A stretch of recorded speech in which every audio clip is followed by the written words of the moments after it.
So when you develop models like we have and questionnaires, they've got to be tested and retested and over-tested really, particularly to look at things like reliability and internal consistency, temporal stability, where you do a test maybe a year later to see if people's views have changed, validity studies, all of those things are incorporated in the new edition of RM5.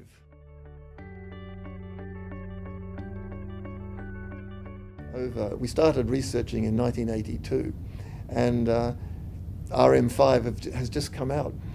We've spent thousands and thousands and thousands of hours making sure everything is robust, of all of our models meet all of the criteria for reliability, for validity. There's norm data, we've got extensive manuals. Everything we do is robust. You can't actually develop instruments like we have in TMS without adequate research. Research is the basis of success in our industry.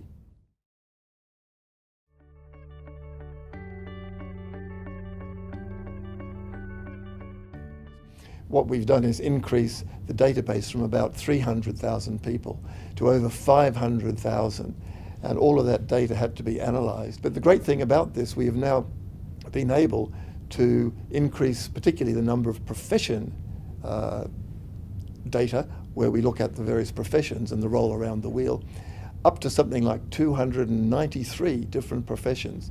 Quantity surveyors, engineers, marketing people, people who are art curators, and this enables us to actually look at the distribution of roles around the wheel for each of these professions.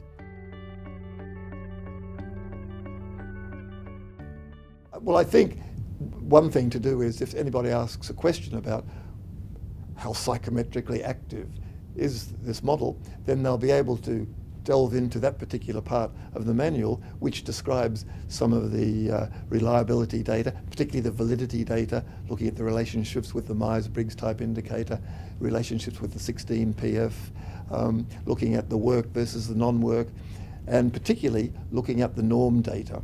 And I think this is going to be very important for network members when they're working with engineers or they're working with people in an organisation who particularly want to ask, well, what are other engineers like?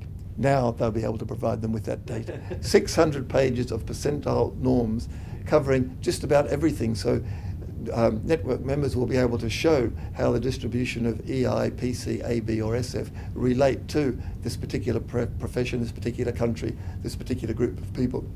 And I think some of the more research-oriented network members would probably take a copy of this and actually deliver this into the workshop, which answers a lot of questions, I think, about the distributions, the normal distributions of these particular characteristics.